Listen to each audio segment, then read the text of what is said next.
कि दया अंकल, मुझे आपसे बात करने में डर लग रहा है। मेरी मम्मी रोज़ वीडियो देखती है और मेरी मम्मी को मराठी नहीं आती है तो टूटी फूटी मराठी बोलने लगी है। बोला बेटा मम्मी क्या वीडियो देखती है? तो बोले मुंडे साहब के वीडियो देखती है और आपके वीडियो देखती है। मैंने कहा कि मुंडे साहब के देखती है वहाँ तक तो ठीक है, वो सज्जन आदमी है। सोशल मीडिया तो कहता है कि नगर सेवक 10वीं पास होता है, अनपढ़ होता है, गवार होता है, निरक्षर होता है, भ्रष्टाचारी होता है। तो हमारे जैसे लोगों के वीडियो क्यों देख रही है मम्मी? करण मुंडे जी ने तो यही स्टेब्लिश करने की कोशिश की कि हम चोर हैं। कल एक परिचर्चा में मैं एबीपी माझा में था, वो एंकर ने पूछा कि आप मुंडे जी को काम करने से क्यों रोक रहे हैं? आप तो नागपुर का है राज भाई, आप बताइए मुंडे जी को हमने कहाँ रोका? मुंडे जी को फ्री हैंड है, हर चीज में फ्री हैंड है।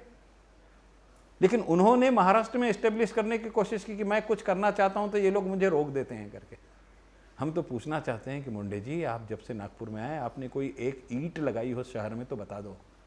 आपने तो हमारी शिवर लाइन, गटर लाइन के चेंबर भी दुरुस्त करने के प्रस्ताव को निरस्त कर दिए हैं।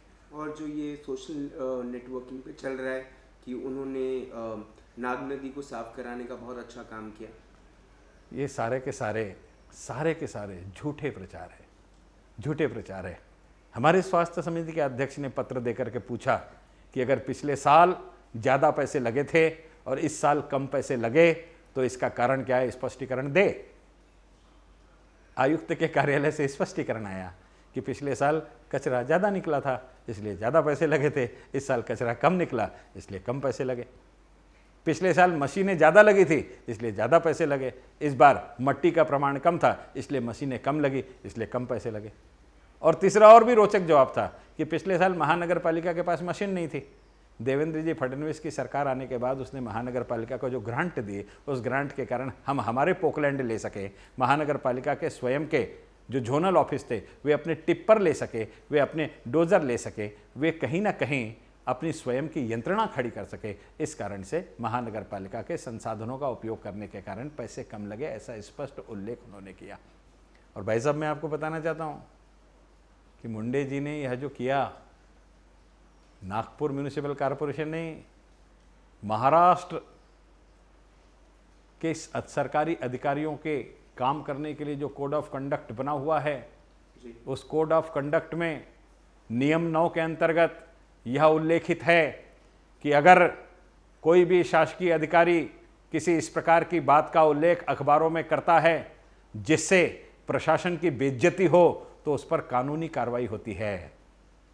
उस नियम के अंतर्गत महानगर पालिका की बदनामी मुंडे जी ने की गलत प्रचार करके, इसलिए उन पर कानूनी कार्रवाई होनी चाहिए, ऐसा वो एक्ट कहता है। मैं तो निवेदन करना चाहता हूं कि जिस प्रकार से लोगों को भ्रमित करने का काम 28 जनवरी से आज तक मुंडे जी कर रहे हैं, मैं पूछना चाहता हूं भाई साहब, 5000 बेड का हॉस्पिटल कहां गया? कहां गया 5000 बेड का हॉस्पिटल? मैं कल की स्थिति बता रहा हूं भाई साहब, कल की स्थिति बता रहा हूं। वो शहर के बाहर जो बना था, हाँ शहर के बाहर जो बना था, राधा स्वामी सत्संग मंडल में, कहाँ गया वो? कहाँ गया? गुम हो गया। दूसरे दिन एक महाराष्ट्र टाइम्स नाम के अखबार ने छापा था कि केवल फोटो निकली, वीडियो शूट हुआ, उसके बाद सारे के सारे बेड गायब हो गए। मुंडे जी ने फिर प्रेस में दिया कि किसी के भ्रम में मत पड़ो, वो गलत खबर है करके। मैं तो पूछता हूं कि वो अस्पताल कहाँ गया? मैंने सभागृह में पूछा था, सभागृह में, कि मुंडे जी सेंट्रल गवर्नमेंट की गाइडलाइन आई है, उस गाइडलाइन में लिखा है कि कोरोना के कंट्रोल करने के लिए 3 टियर सिस्टम होना चाहिए। 3 टियर सिस्टम को उन्होंने डिफाइन किया कि म्यूनिसिपल कॉरपोरेशन हो, नगर पालिका हो या ग्राम पंचायत हो, उनको सबसे पहले कोविड पर कंट्रोल करने के लिए कोविड केयर सेंटर का निर्माण करना चाहिए। मैंने सभागृह में पूछा कि नागपुर महानगर पालिका का कोविड केयर सेंटर कहाँ है? मुंडे जी निरुत्तर थे, कारण नागपुर में कोविड केयर सेंटर नहीं था। फिर मैंने पूछा कि भाई कोविड केयर सेंटर के अलावा दूसरा और एक सेंटर होना चाहिए जिसका नाम डेडिकेटेड कोविड हेल्थ सेंटर, इसका निर्माण हुआ क्या? मुंडे जी के पास इसका भी उत्तर नहीं था। पर ये तो सेंट्रल हेल्थ मिनिस्ट्री से गाइडलाइंस थी। गाइडलाइंस है। तीसरा प्रश्न पूछा कि डेडिकेटेड कोविड हॉस्पिटल, तो बोले हाँ वो है, वो हमारे यहाँ जीएमसी और आईएमसी डेडिकेटेड कोविड हॉस्पिटल है करके। शासन के निर्देश है, पेशेंट आने के बाद पहले कोविड केयर सेंटर में जाना चाहिए, कोविड केयर सेंटर से उसकी स्क्रीनिंग होनी चाहिए, स्क्रीनिंग होने के बाद में उसकी कैटेगरी है ABCDE, केवल D और E कैटेगरी के जो पेशेंट है वो डेडिकेटेड कोविड हॉस्पिटल में जाने चाहिए, जिनको हम GMC, IGMC या हम एम्स के नाम से जानते हैं। लेकिन यहाँ उल्टा है, पेशेंट आया तो पहले डेडिकेटेड केयर हॉस्पिटल में चले जाए, डेडिकेटेड कोविड हॉस्पिटल में जाता है, फिर उसके बाद में वहां से वापस कोविड केयर सेंटर में आता है। और सभागृह में जब दयाशंकर तिवारी 24 तारीख को प्रश्न करता है कि कोविड केयर सेंटर कहाँ है, तो 26 तारीख को महानगर पालिका निर्णय लेती है कि कोविड केयर सेंटर हम लोग एमएलए हॉस्टल को घोषित कर रहे हैं। इसका मतलब अगर मैंने सभागृह में प्रश्न नहीं पूछा होता तो बुंडे जी कोविड केयर सेंटर भी नहीं बनाते। नागपुर शहर में एमएलए हॉस्टल के क्वारंटीन सेंटर को बंद करके डिविजनल कमिश्नर से निवेदन करके उन्होंने उसको कोविड केयर सेंटर के रूप में स्थानांतरित किया। ये 24 तारीख को सभागृह में मैंने भाषण में पूछा नहीं होता तो मुंडे जी कोविड केयर सेंटर नहीं बनाते। दूसरा कोविड केयर सेंटर उन्होंने सेंट्रल जेल को बनाया। मैं पूछना चाहता हूं कि सेंट्रल जेल वहां के कैदियों के लिए कोविड केयर सेंटर हो सकता है? क्या सामान्य नागरिक को आप सेंट्रल जेल के कोविड केयर सेंटर में भेज सकते हैं? क्या स्थिति भयावह है नागपुर की। कल की स्थिति का अगर मैं केवल आपके सामने विवेचन करना चाहूं तो पुष्पांजलि अपार्टमेंट रेशिमबाग में एक रमेश मसंद नाम के व्यक्ति थे, उनकी तबीयत खराब हुई। तबीयत खराब होने के कारण उनको 7 स्टार हॉस्पिटल में सुबह 9 बजे एडमिट किया गया। उनकी कोरोना टेस्ट कराई गई, कोरोना टेस्ट पॉजिटिव आई और दुर्भाग्य से रात में उनका देहांत हो गया। उनकी पत्नी की घर में तबीयत खराब थी और तबीयत खराब होने के कारण महानगर पालिका के डॉक्टर को बताया गया कि उनके पति कोरोना पॉजिटिव निकले हैं, पत्नी की तबीयत खराब है। रात को 10 बजे वहां के नगर सेवक डॉक्टर रविंद्र भोयर जी ने महानगर पालिका के अधिकारियों को इसको सूचना दी। कल्पना कीजिए, 10 बजे से लेकर के रात के 12:30 बजे तक महानगर पालिका का कोई डॉक्टर नहीं, कोई दर्श नहीं, कोई एम्बुलेंस नहीं, किसी प्रकार की कोई सुविधा नहीं पहुंची। 12:30 बजे रात को मिस्टर मसंद की पत्नी ने तड़पते हुए घर में अपने प्राण त्याग दिए। ये मैनेजमेंट है नागपुर महानगर पालिका का। वहां के जागरूक नगर सेवक ने दूसरे दिन एंटीजन टेस्ट कराई उस पूरे के पूरे फ्लैट स्कीम की। 80 लोगों की टेस्ट हुई। 80 लोगों की टेस्ट में अरविंद चतुर्वेदी नाम का एक व्यक्ति पॉजिटिव निकला। उसका दोष इतना ही था कि मसंद जब एडमिट होने जा रहे थे तो 66 साल के मसंद को नीचे तक छोड़ने के लिए 60 साल का अरविंद चतुर्वेदी आया था। ये अरविंद चतुर्वेदी दूसरे दिन एडमिट होने गए। अरविंद चतुर्वेदी सुबह 9 बजे से 10 बजे से रात 9 बजे तक बैठे रहे। मेडिकल में बेड नहीं थी, इसलिए रात को 9 बजे उनको एडमिट किया गया। 10 घंटे वहां बैठना पड़ा। 3 भाई घंटे साहब एम्बुलेंस में बैठाते। भाई साहब ये मैं सच है? आपको 3 घंटे 6 घंटे एम्बुलेंस वहां खड़ी रही। कारण क्या? कारण क्या? भाई साहब वो Masand mister and Mrs Masand का देहांत हो गया। दोनों कोरोना पॉजिटिव है। बॉडी हॉस्पिटल में पहुंचने के बाद तुरंत उस बॉडी को रैप करके उसको मर्चुरी में भेजा जाता कि इन्फेक्शन बाहर नहीं फैलना चाहिए करके। रात 12 बजे से लेकर के सुबह 10 बजे तक के रैप करने के लिए महानगर पालिका का आदमी नहीं था।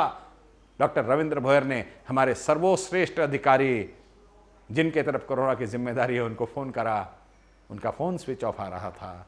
रात 3 बजे तक फोन ट्राई किया, रात 3 बजे तक फोन स्विच ऑफ आ रहा था। सुबह 9 बजे उनके मिस कॉल अलर्ट में डॉक्टर रविंद्र भोयर का फोन दिखा होगा, इसलिए उन्होंने 9 बजे फोन किया। तब 10 बजे जाकर के बॉडी को रैप किया गया।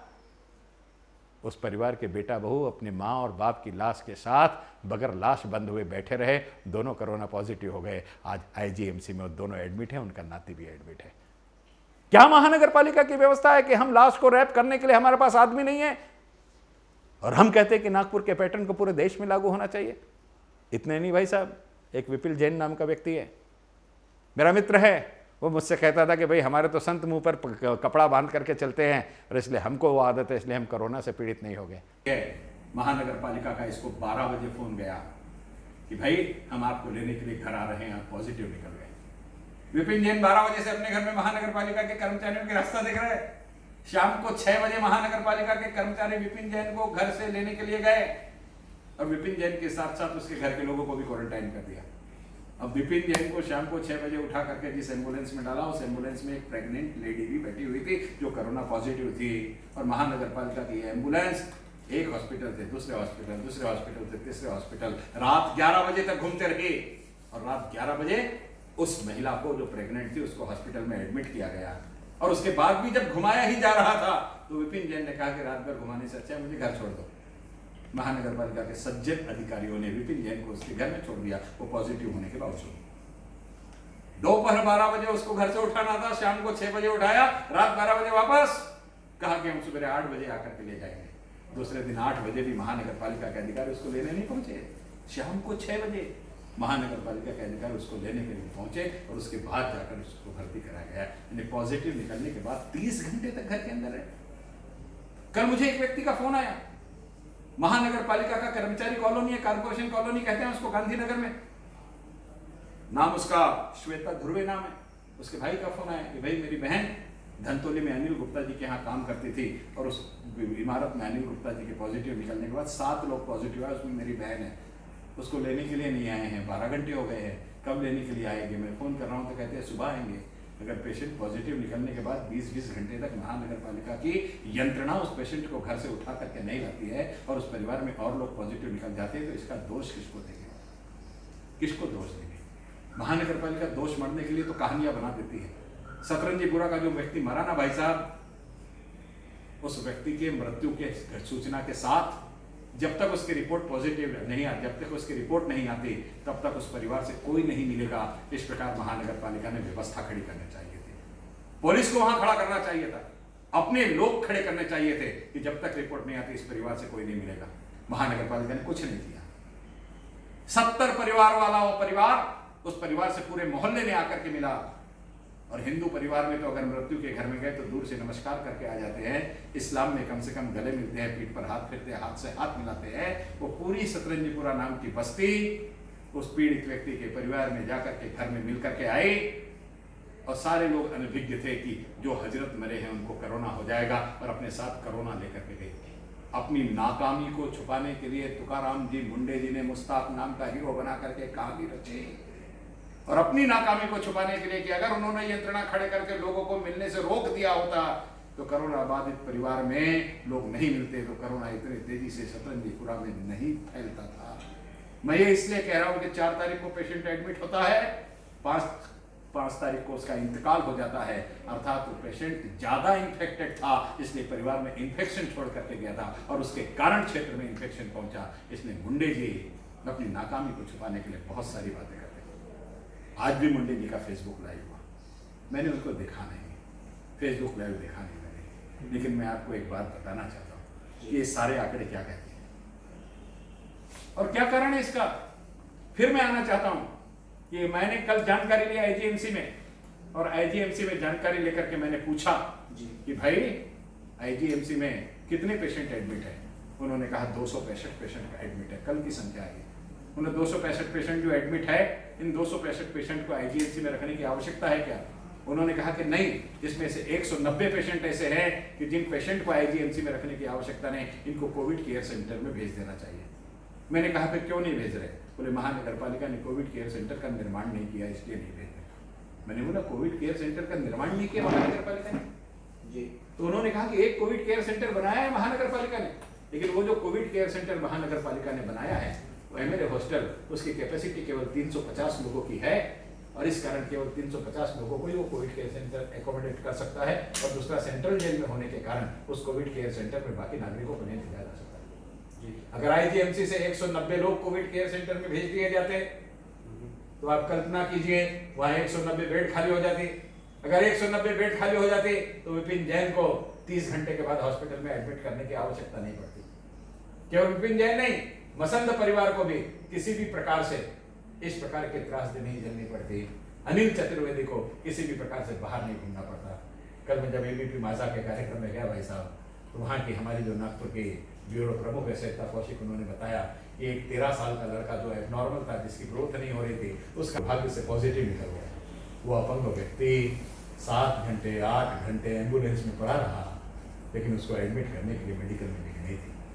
अगर 190 लोग असिम्प्टोमेटिक होने के कारण आईजीएमसी से दूसरी जगह शिफ्ट हो सकते थे, करीब 100-150 लोग जीएमसी से दूसरी जगह शिफ्ट हो सकते थे, तो ये बेड अगर महानगर पालिका कोविड केयर सेंटर का निर्माण करती तो खाली मिलती, और इस शहर के पेशेंट को किसी भी प्रकार के त्रासदी ना झेलते हुए अच्छे उपचार को झेलना पड़ता। इसका दुष्परिणाम क्या हो रहा है भाई साहब, आप जानते हैं जी? नागपुर महानगर पालिका ने सेमिनरी हिल्स में हमारे क्रिश्चियन मिशनरी का एक निवास स्थान है, जिसे वे इश्क ग्रह के रूप में जानते हैं। वहां के 3 नन जो सीनियर सिटीजन है, ये कोरोना पॉजिटिव निकले, इनको जीएमसी में एडमिट किया गया। वहां की गंदगी से वे बहुत परेशान हो गए। उन्होंने दूसरी जगह शिफ्ट होने की बात करी।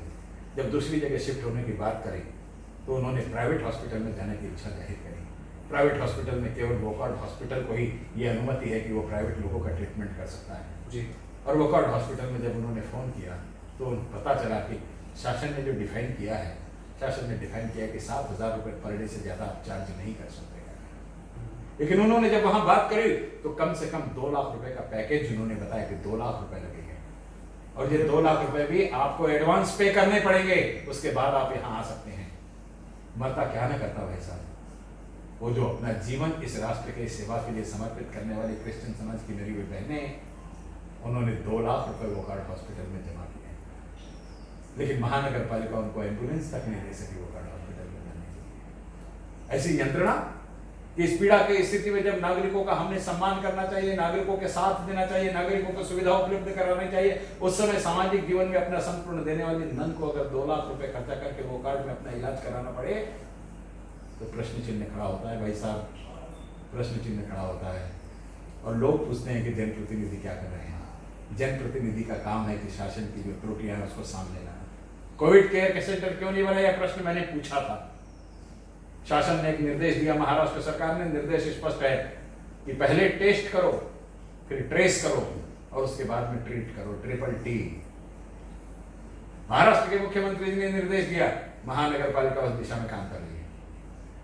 मेरे समझ में नहीं आता कि जब हमने टेस्टिंग बढ़ा दी, एंटीजन टेस्ट चालू कर दिया, तो जब टेस्टिंग बढ़ेंगे तो पेशेंट भी बढ़ेंगे, और जब पेशेंट बढ़ेंगे तो उनके रखने का नियोजन करने की जिम्मेदारी ज्यारती त्यारती प्रमाणे सर्वाधिकारी तुकाराम मुंडे साहेबांचा आहे। तुकाराम मुंडे साहेबांनी सगळ्यांची मीटिंग घेऊन सांगायला पाहिजे होता की ही व्यवस्था करणं प्रत्येक हॉस्पिटलची जबाबदारी आहे। प्रत्येक हॉस्पिटलसाठी वेगवेगळे माणूस नेमून ती व्यवस्था व्यवस्थित होत आहे किंवा नाही याची खात्री करायला आमचे जेवढे असिस्टंट कमिशनर आहेत त्यांच्या झोनमध्ये व्यवस्था द्यायला हवी होती, पण काही व्यवस्था त्या डिस्ट्रीब्युशन झालेलं नाही। उदाहरण जीएमसी कॉलेज आहे, जीएमसी कॉलेजमध्ये 600 बेडची कॅपॅसिटी आहे। स्थिती काय होती, 200 पेशंट ऍडमिट होते, 50 येतील म्हणून 300 ची व्यवस्था होती, बाकी व्यवस्था नव्हती। एकाच दिवशी 156 पेशंट निघाले आणि अडचण अशी झाली की 156 ठेवायचे कुठे, तो दुसऱ्या दिवशी ॲडिशनल 100 बेडची व्यवस्था जीएमसी हॉस्पिटलने केली। जर तुकाराम मुंडे साहेबांनी जीएमसीला कळवलं असता की आमची चाचणी जास्त होत आहे म्हणून पेशंट वाढणार आहे, तुम्ही बेडची व्यवस्था करा, तर ही व्यवस्था तिथे झाली असती। जर तुकाराम मुंडे साहेबांनी कोविड केअर सेंटरचं निर्माण केला असता तो 350 पेशंट दुसऱ्या हॉस्पिटलमध्ये हलवण्यात आले असते। कोविड केअर सेंटरमध्ये 350 बेड रिकामी झाली असते आणि 350 लोकांचा उपचार तिथे झाला असता। पण मॅनेजमेंटची कमी असल्यामुळे हे सर्व गोंधळ होत आहे आणि लोकांना त्रास होत आहे। आता जागृत झाला प्रशासन। तुकाराम मुंडे साहब ने आज बताया कि नहीं मुझे मालूम नहीं, मुझे जानकारी मिली है कि मुंडे साहब ने गवर्नमेंट पॉलिटेक्निक कॉलेज जो है उसको कोविड केयर सेंटर बनाने के लिए शासन से जगह मांगी है। यह भी जानकारी मिली है कि तुकाराम मुंडे साहब ने गवर्नमेंट इंजीनियरिंग कॉलेज जो मिहान में है वहाँ कोविड केयर सेंटर बनाने के लिए जगह मांगी है। ये जगह जिस दिन शासन ने बताया था उसी दिन मांग लेते तो शायद ये दिन नहीं देखना पड़ता। मसंद को अपने पिता और माता की लाश के साथ रात भर नहीं बैठना पड़ता, चतुर्वेदी को 10 घंटे बाहर नहीं बैठना पड़ता, विपिन जैन को 30 घंटे एडमिट होने की रास्ता नहीं देखनी पड़ती, एक अपंग व्यक्ति को 7 घंटे एम्बुलेंस में नहीं बैठना पड़ता। चेतना टाकमान की हम की हमारी एक नगर सेवक है, उसका फोन आया कि हमारी वार्ड का सूर्यनगर का एक पटेल नाम का पेशेंट 65 साल की उम्र है, उसको महानगर पालिका की एम्बुलेंस उठा करके जीएमसी ले गई और बोली कि 4th विंग में चले जाओ। वो 4th विंग में गया तो उसको बताया यहाँ पर बेड खाली नहीं है, 3 घंटे से जीएमसी में घूम रहा है। मैंने हमारे असिस्टेंट कमिश्नर जोशी जी को फोन किया, कारण फोन वही उठाते, मुंडे साहब को तो समय नहीं है। वो जोशी जी ने पूछा, पेशेंट का नाम पूछा और उन्होंने बताया कि वहाँ बेड की कमी होने के कारण ये सारी स्थिति हो गई थी, लेकिन अभी वह स्थिति सुधर गई है कारण हमने एडिशनल 100 बेड लगाए। पेशेंट का नंबर उन्होंने मुझसे मांगा, मैंने चेतना टाक जी से कहा कि आप उनको नंबर दीजिए। श्री राम जोशी जी ने उस पेशेंट को फ़ोन किया और उसको एडमिट करने की व्यवस्था करी। मैं केवल इतना ही कहना चाहता हूँ कि मैनेजमेंट ये मुख्य पार्ट है और मैनेजमेंट शासन के निर्देश के अनुरूप होना चाहिए। बहुत हमने अखबारों में पढ़ा कि मुंडे जी हॉस्पिटल बनाना चाह रहे हैं और महानगर पालिका के नगर सेवक उनको हॉस्पिटल नहीं बनाने देना चाहते। अरे कौन हॉस्पिटल का विरोधी है, कौन हॉस्पिटल बनाने से रोक रहा है? मेरे पास दस्तावेज है, ये दस्तावेज बड़े विचित्र है। नागपुर महानगर पालिका ने कोविड केयर सेंटर बनाने के लिए आईजीएमसी और जीएमसी को पत्र दिया है। इस पत्र में उन्होंने उनसे निवेदन किया है कि हमारे पास कर्मचारी नहीं है, इसलिए आप हमको कर्मचारी दीजिए। और कर्मचारी भी 1-2 नहीं मांगे, उन्होंने स्पष्ट रूप से लिखा है कि हमें कोविड केयर सेंटर शुरू करना है एमएलए हॉस्टल में इसलिए 116 कर्मचारी वहां पे दे दीजिए। 116 कर्मचारी मांगे हैं, 116 कर्मचारी। इतने नहीं, महानगर पालिका के जिन दवाखानों को हमने अपग्रेड किया है उसमें पाचपौली दवाखाना, आइसोलेशन हॉस्पिटल और इंदिरा गांधी रुग्णालय, ये तीनों मिलाकर के 272 बेड का हम हॉस्पिटल बनाना चाहते हैं। इसके लिए 150 कर्मचारी दीजिए। ये पत्र कब है? दयाशंकर तिवारी ने 24 तारीख को सभागृह में भाषण दिया। 26 तारीख को निर्णय लिया गया कि कोविड केयर सेंटर बनाना है और 26 तारीख को ये पत्र इन हॉस्पिटल को दिए गए। मैंने सभागृह में पूछा था कि हॉस्पिटल का मतलब बेड नहीं होती, हॉस्पिटल का मतलब व्यवस्था होती है। हमारे पास अगर व्यवस्था नहीं है तो criminal waste of municipal fund करने की मुंडे साहब को आवश्यकता क्या थी? क्या थी आवश्यकता? क्या थी आवश्यकता? शासन का निर्देश है, एक राजपत्र निकला हुआ है। ये राजपत्र पर महामहिम भारत के राष्ट्रपति के हस्ताक्षर है। ये राजपत्र निकला है। इस राजपत्र में लिखा है कि कोविड के लिए अगर किसी भी प्रकार से कोविड केयर सेंटर का निर्माण करना है तो शहर के किसी भी प्राइवेट हॉस्पिटल में जिसके पास इंफ्रास्ट्रक्चर है उसको अधिग्रहित करने के अधिकार मुंडे साहब को दिए गए हैं। किसी प्रकार के पैसे के नियोजन की आवश्यकता नहीं थी। शहर के किसी भी हॉस्पिटल को अधिग्रहित करके उसका संचालन किया जा सकता था। मुंडे साहब ने ये नहीं किया। केवल जनप्रतिनिधियों को बदनाम करने के लिए कि मुझे हॉस्पिटल बनाने से रोक रहे, हॉस्पिटल बनाने से रोक रहे, हॉस्पिटल बनाने से रोक रहे। मैंने सभागृह में प्रश्न किया कि भाई आप सुनाना बिल्डिंग में हॉस्पिटल बना रहे हो, उसकी उम्र क्या है? तो सभागृह ने बताया कि 100 साल की उम्र है उसकी। 100 साल पुरानी बिल्डिंग को हम दुल्हन बना रहे हैं? क्या है? 66 साल पुराना हमारा आइसोलेशन हॉस्पिटल, उसको हम दुल्हन बना रहे हैं। 50 साल पुराना हमारा पाचपौली हॉस्पिटल, हम उसको दुल्हन बना रहे हैं। हम क्या स्थापित करना चाहते हैं? शासन का निर्देश है कि 30 साल से पुरानी बिल्डिंग हो जाए तो उसका स्ट्रक्चर और चेकअप होना चाहिए, उसके पश्चात वहां किसी प्रकार का निर्माण होना चाहिए। हमने कुछ नहीं किया। अगर कानून का पालन करने वाला अधिकारी ही इस प्रकार से कानून की धज्जियां उड़ाएगा और जनप्रतिनिधियों के चरित्र पर प्रश्न चिन्ह लगाने के लिए सोशल मीडिया का उपयोग करेगा तो हम क्षमा चाहते हैं। ऐसा अधिकारी नागपुर शहर की जनता के स्वास्थ्य से खिलवाड़ करने के लिए नहीं चाहिए। स्पष्ट रूप से एक सवाल का जवाब दीजिएगा। आपने अपनी पूरी बात रखी। बात बहुत डराने वाली है क्योंकि फिर हम एक लॉकडाउन देख रहे हैं।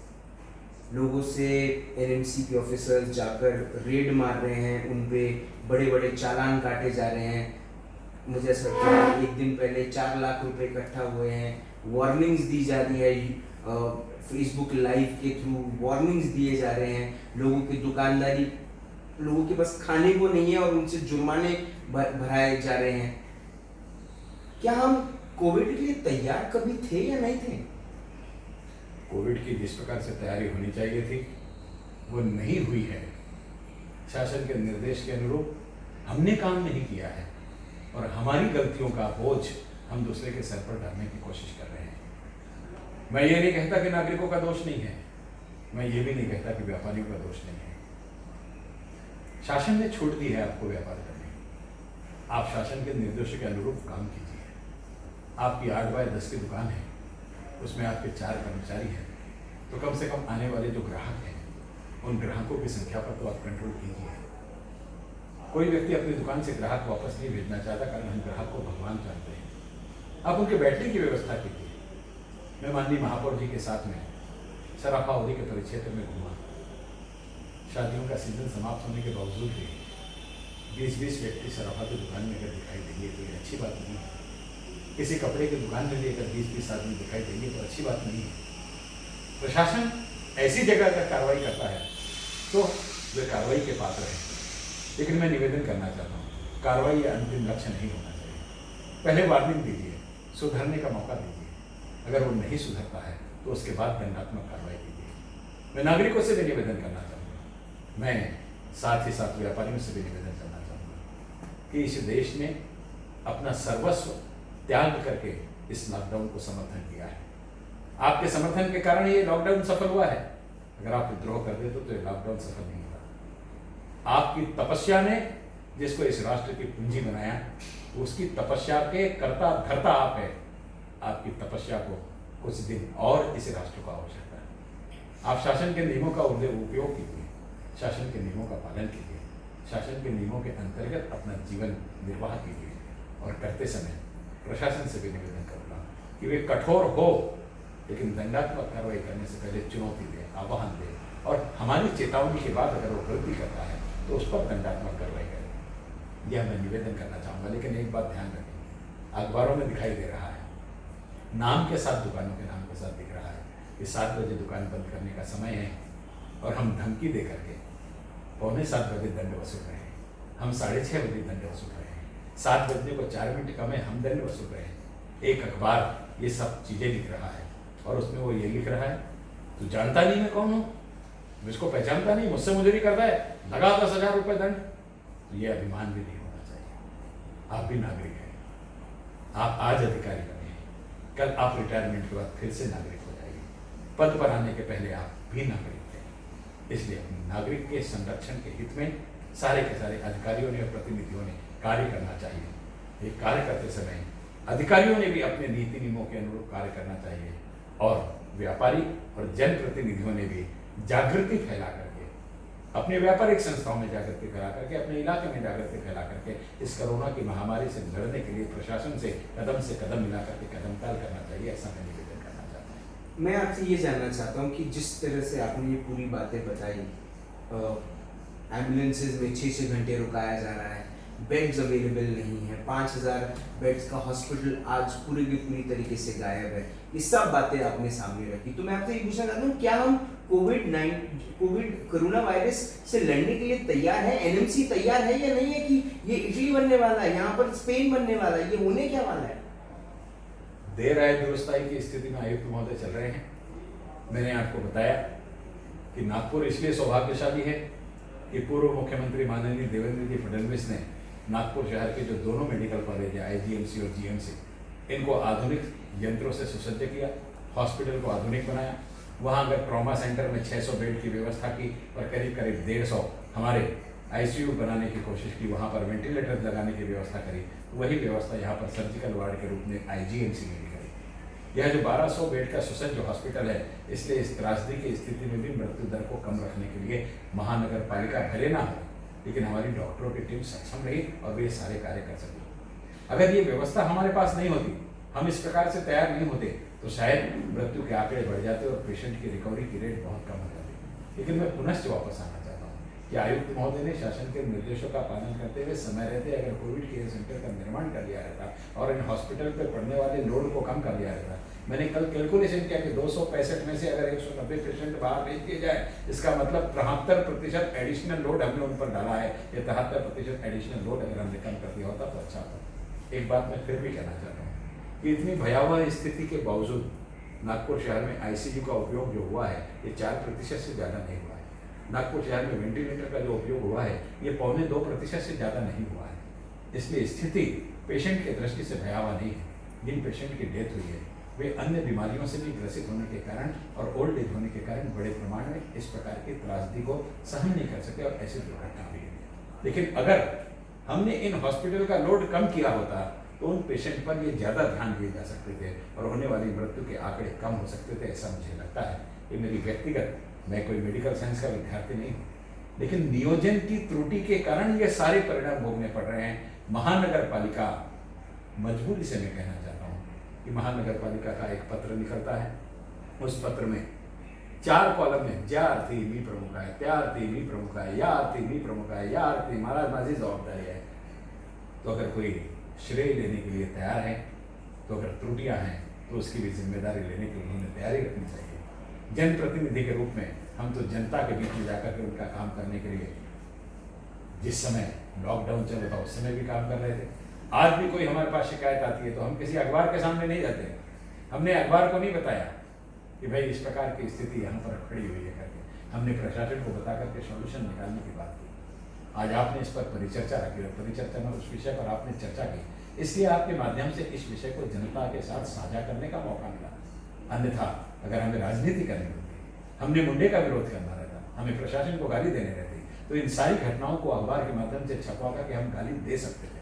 लेकिन हम कहीं न कहीं प्रशासन का एक भाग है, प्रशासन का एक हिस्सा है, इसलिए प्रशासन को चेता करके, प्रशासन को गलतियां बता करके, प्रशासन को सुधार करने के लिए आगे बढ़ाना, प्रोत्साहित करना और उसे अगर ना माने तो अपनी ताकत का उपयोग करके व्यवस्था को खड़ा करने के लिए मजबूर करना, इस दिशा से काम करने की दृष्टि से सारे के सारे जनप्रतिनिधि कार्यरत।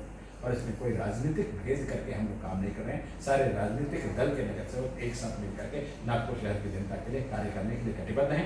हाँ, ये बात अलग है कि माननीय महापौर जी महापौर है, इसलिए सारी आशाओं से जुड़ी हुई है और उस अनुरूप माननीय महापौर जी जन जागृति करने के लिए रास्ते पर उतरे हैं। माननीय महापौर जी ने कल लॉकडाउन से बचने के लिए इस शहर में क्या हो सकता है, इसलिए माननीय पुलिस आयुक्त के साथ में एक मीटिंग रखी है कि लॉकडाउन ना होते हुए हम इस शहर का और कैसे अच्छे से संचालन कर सकते हैं। कल दोपहर 12 बजे मीटिंग है।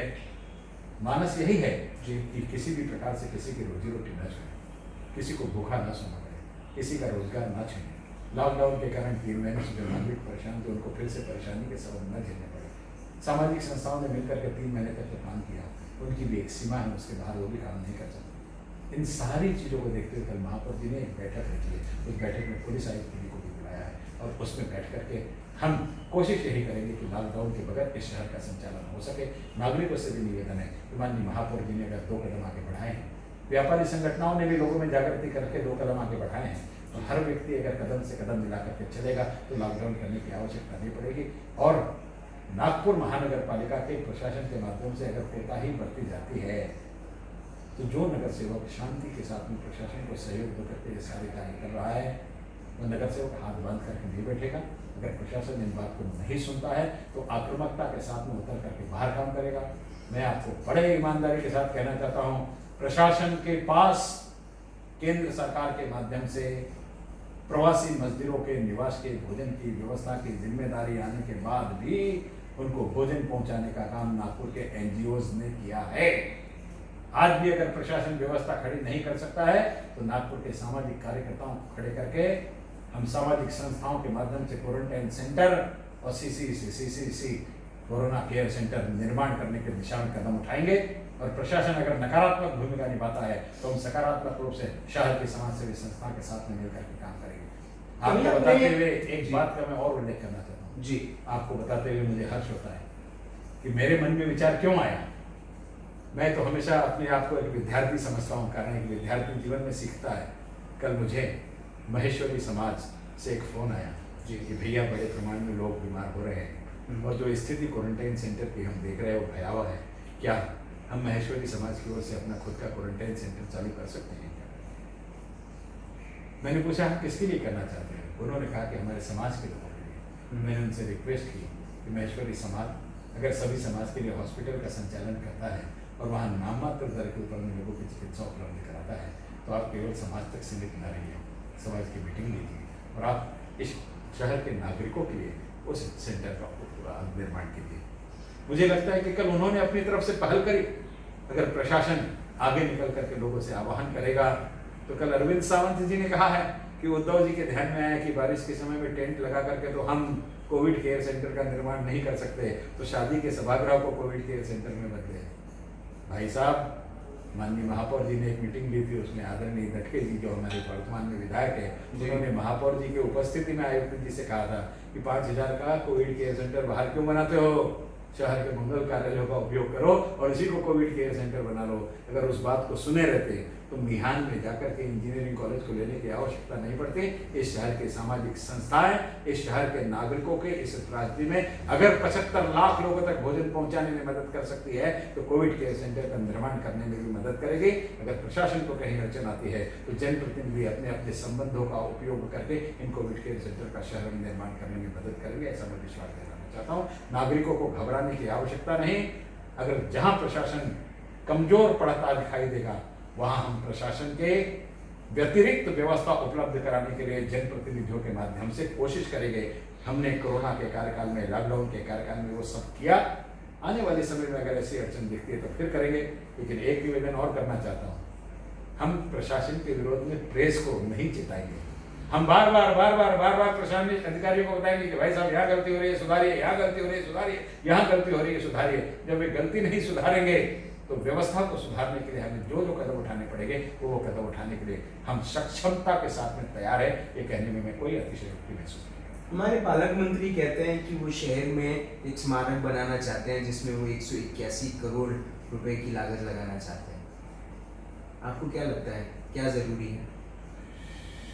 वर्तमान के समय में तो कोविड का इलाज नितांत आवश्यक है। स्मारक इस शहर के अगर संकल्प पूर्ति के दृष्टि से किया जाना है, एक स्मारक क्या देगा दयाशंकर तिवारी जी, क्या देगा? उनकी इमारत स्मारक की संकल्पना क्या है ये मैं नहीं बता सकता, और मैं किसी स्मारक का विरोध भी नहीं कर सकता। मैं स्मारक का विरोध क्यों नहीं कर सकता, मैं बहुत सामान्य तौर पर बताना चाहता हूँ जी। मैं मेरे जीवन में स्वामी विवेकानंद जी को आदर्श मानता हूँ। वो जो स्मारक इस वक्त अम्बाजरी में है वो आपकी कल्पना है, ये पता है, लेकिन उस वक्त इस किस्म की जरूरतें नहीं थी, उस समय इस किस्म की तकलीफें नहीं आज थी। की आवश्यकता के अनुरूप हमारी प्राथमिकता स्मारक नहीं होनी चाहिए।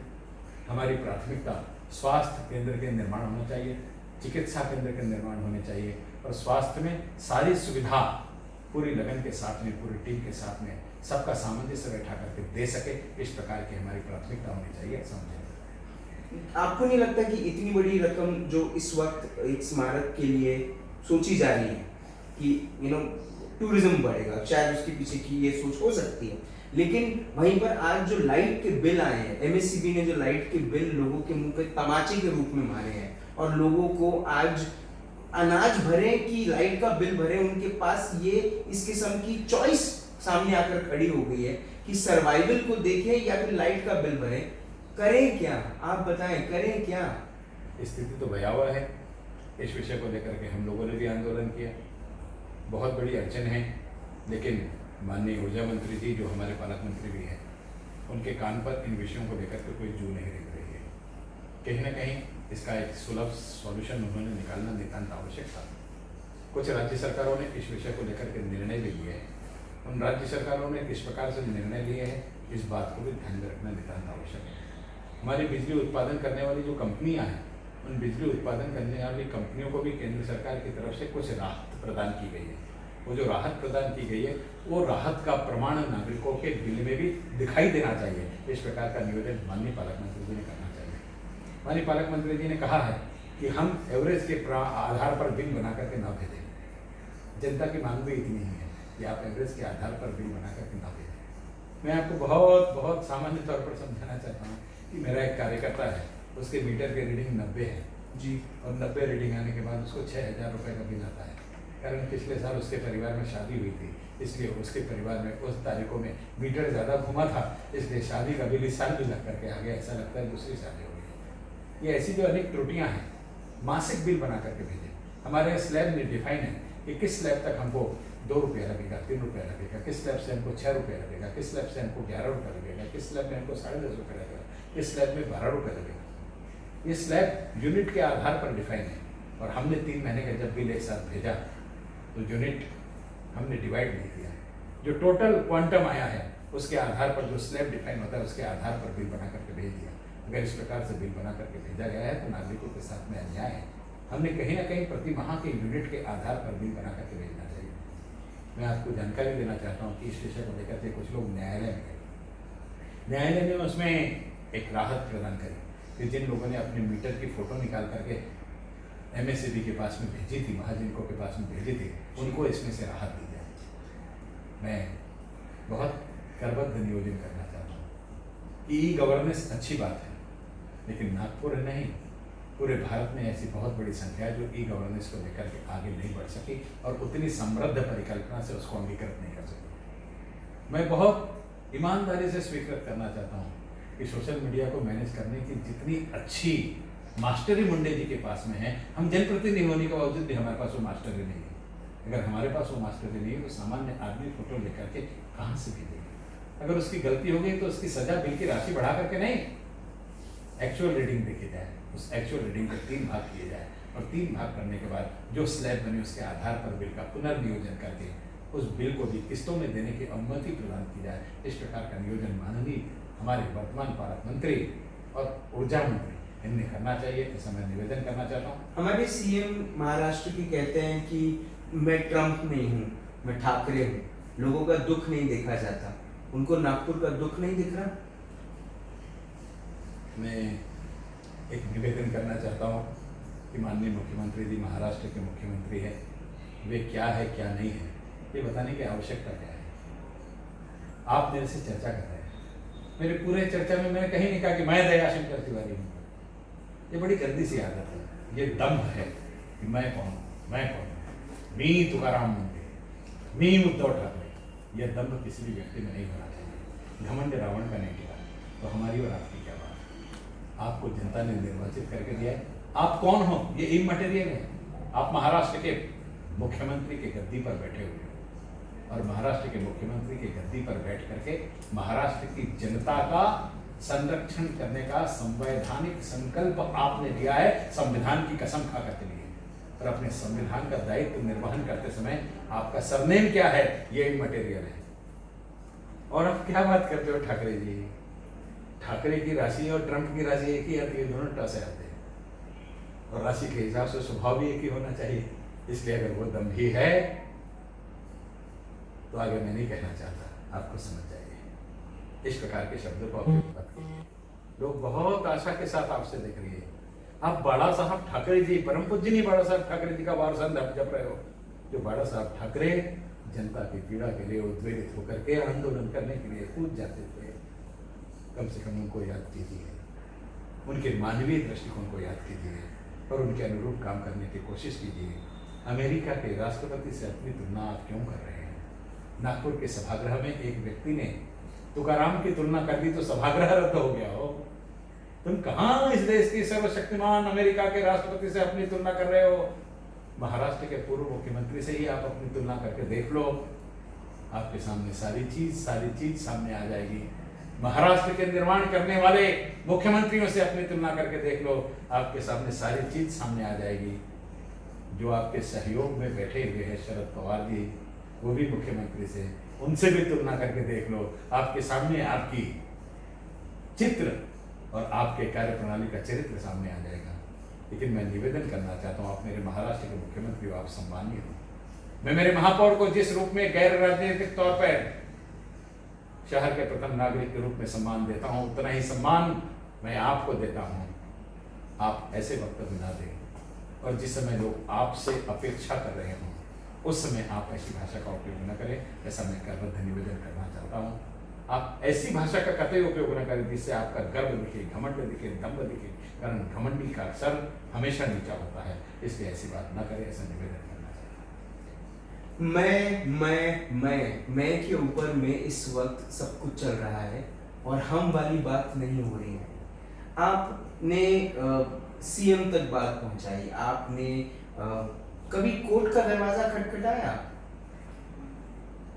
अगर मुंडे साहब ने जो प्रस्ताव विखंडित होने के लिए भेजा है उसको गैर कानूनी तरीके से विखंडित करने का काम महाराष्ट्र की सरकार ने किया तो हम उसके विरोध में न्यायालय में जाना हमारी मजबूरी ही होगी, कारण वो हमारे संवैधानिक अधिकारों पर हमला कर रहे हैं। लेकिन मुझे विश्वास है कि जब हम सभागृह लेना चाहते थे और मुंडे जी हमको सभागृह लेने से रोकते थे, तो इसी महाराष्ट्र सरकार ने हमारे लोकतांत्रिक अधिकारों की रक्षा करते हुए हमें सभागृह लेने की अनुमति प्रदान की है। इसलिए हमारे संवैधानिक अधिकारों का रक्षण करते हुए महाराष्ट्र की सरकार मुंडे जी ने जो प्रस्ताव भेजा है उस प्रस्ताव को विखंडित करके हमारे प्रस्ताव को लागू करने का निर्देश देगी, ऐसा हमें विश्वास है। इसलिए विश्वास है कि लोकतंत्र के रूप में मुंबई म्यूनिसिपल कॉरपोरेशन को संचालन करने का काम भी शिवसेना के नेता कर रहे हैं। अगर वो यहाँ इस प्रकार की परिपाटी प्रारंभ कर देंगे तो इस परिपाटी को पूरे महाराष्ट्र में लागू होने में किसी प्रकार का देर नहीं लगेगी। हर IAS अधिकारी इसी प्रकार से यह काम करेगा। और किन विषयों को मुंडे जी ने भेजा है, थोड़ा उस पर भी चर्चा हो जाए। घंटावार के विषय को भेजा, मुंडे जी ने छुट्टी की एप्लीकेशन क्यों नहीं दी और बगैर छुट्टी के क्यों बाहर भाग गए, उन पर दोष लगा, उसको उन्होंने वहाँ पर भेजा। मुंडे जी ने हॉस्पिटल बनाते समय स्ट्रक्चरल ऑडिट किए बगैर 100 साल की बिल्डिंग को काली घोड़ी लाल लगाम क्यों कर दिया, इसको भेजा। यानी जिसमें उन पर आरोप लगे, अपने आरोप लगे हुए प्रश्नों को विखंडित करने के लिए भेजा। अगर आप पर आरोप लगते हैं तो मैं पाक साफ हूँ ये साबित करने के लिए आपने उस पर कार्रवाई करना चाहिए। आपके निर्णय सही है ये स्थापित करना चाहिए, बनिस्बत इस बात के कि आप अपने लगे हुए आरोप को ही निरस्त करने के लिए आगे बढ़े। आप सच्चाई से सामने आइए। आपने सच्चा काम किया तो लोगों के सामने रखिए, सभागृह के सामने रखिए। अगर आप किसी प्रकार से डरते नहीं हैं तो फिर आप क्यों इन प्रस्ताव को निरस्त करने के लिए भेज रहे हैं? कानून सम्मत प्रस्तावों को तुरंत लागू कर दें। घंटावार जी के बारे में मैंने इतनी सारी जानकारी दी, इतनी सारी त्रुटियां होने के बावजूद most corrupt personality medical faculty में होने के बावजूद आप उसको नए नए तमगे दे रहे हैं। असिस्टेंट हेल्थ ऑफिसर बना दिया आपने उसको। हमारे यहाँ महिला गर्भजल परीक्षण को तपासने के लिए जो समिति बनी उसका अध्यक्ष बना दिया आपने। और एक आश्चर्य, नागपुर शहर में जो डेथ हो रही है कोरोना से, उस डेथ को वेरीफाई करने के लिए डेथ ऑडिट कमेटी बनी है। उस डेथ ऑडिट कमेटी का चेयरमैन भी घंटावार है। अब डेथ ऑडिट कमेटी का चेयरमैन एमएस सर्जरी वाला व्यक्ति, एमएस सर्जरी वाला व्यक्ति डेथ प्रॉपर हुई है या नहीं है, उसका कॉज प्रॉपर हुआ है कि नहीं, ये डिफाइन करेगा। अरे भाई साहब, शासन के निर्देश है कि अगर डेथ सर्टिफाई करना है तो इसके लिए या तो मेडिसिन का फैकल्टी का व्यक्ति होना चाहिए या तो फॉरेंसिक के फैकल्टी का व्यक्ति होना चाहिए। ये दो ही लोग इस काम को कर सकते हैं करके। जब शासन ने परिभाषित किया है कि इसमें किसको भेजना चाहिए, तो क्या आवश्यकता थी एमएस सर्जरी वालों को भेजने की? आप कार्रवाई करना तो दूर, ऐसे गलिच्छ आदमी को आप पुरस्कार पे पुरस्कार, पुरस्कार पे पुरस्कार, पुरस्कार पर पुरस्कार दिए जा रहे हैं, तो क्या संबंध है आपका? बता दीजिए मुंबई जी। आपने बता दिया तो हम बार बार ये बातें नहीं करेंगे, फिर मुख्यमंत्री से ही बात करेंगे। एक बार बता तो दीजिए कि आपके क्या संबंध है। कुछ एलिगेशंस बीजेपी पे भी लगे हैं, कुछ एलिगेशंस, कुछ सवाल हैं जो लोगों ने यहाँ पर लिख कर भेजे हैं। बिल्कुल, मैं उम्मीद करूंगा कि आप उन सवालों के जवाब देंगे। दर्शकों तिवारी जी, सबसे पहला जो आरोप लगता है, और मैं चाहूंगा आप इसकी जिस सामान्य तौर पे आपने सब बातें रखी, मैं चाहता हूँ इस बात पे भी आप अपने बातों का प्रकाशन डालें। बीजेपी ने 2019 में लोगों को धोखा दिया है। मैं समझ नहीं पाया 2019 में क्या धोखा दिया। हमने लोगों ने आपको वोट दिया, हाँ जी, आपकी दोस्ती शिवसेना से टूटी, लोगों के वोट बेकार चले गए। शिवसेना से दोस्ती तोड़ने का काम भारतीय जनता पार्टी ने कतई नहीं किया। लोकतंत्र की प्रणाली है कि जिस व्यक्ति के पास ज़्यादा विधायक हो उसकी सत्ता बैठती है, और वो सत्ता का समन्वय उसी प्रकार से था। शिवसेना ने, हमने जिस समय शिवसेना के विधायक ज़्यादा हुआ करते थे, हमने महाराष्ट्र के मुख्यमंत्री के पद पर शिवसेना के शिवसैनिक को बैठाया है और उनके नेतृत्व में हमारे नेताओं ने काम किया है। उस परिपाटी को आज भी शिवसेना ने अगर निभाया रहता तो आज जो दिन हम महाराष्ट्र में देख रहे हैं, ये दिन नहीं देखना पड़ता। इसलिए अगर पीठ में किसी ने छुरा घोंपा है, किसी ने धोखा दिया है, तो वो शिवसेना ने दिया है, ये कहने में किसी प्रकार का कोई संकोच नहीं है, कोई संकोच। नागपुर में 25 साल तक भारतीय जनता पार्टी एनएनसी में बैठी। नागपुर शहर का मेयरशिप की जो चेयर है भारतीय जनता पार्टी के पास था। फिर भी आज नागपुरी रस्तों में गड्ढे हैं, फिर भी नागपुर की म्यूनसिपल कॉरपोरेशन स्कूल्स दिन पे दिन बंद होते जा रही है। फिर भी नागपुर में नागपुर का जो जनरल मेडिकल कॉलेज है या जो मेडिकल है, वहाँ पर जो तकलीफ़ें हैं वो दिन पे दिन बढ़ते जा रही हैं। मैं क्रमवार इसका उत्तर देना नितांत आवश्यक समझता हूँ जी। नागपुर शहर में भारतीय जनता पार्टी की सरकार को 25 साल हुए, ये बात बरोबर नहीं है। नागपुर महानगर पालिका में भारतीय जनता पार्टी की सरकार 1997 में बनी, 2002 तक रही जी। उसके पश्चात 5 वर्ष कांग्रेस की सरकार रही जी। हम 2007 से 2020 तक फिर से सत्ता में, अर्थात ये 13 और 5 18, ये 18 वर्षों से। ठीक है, 18 साल से तो आप हैं। इन 18 वर्षों के कार्यकाल में भी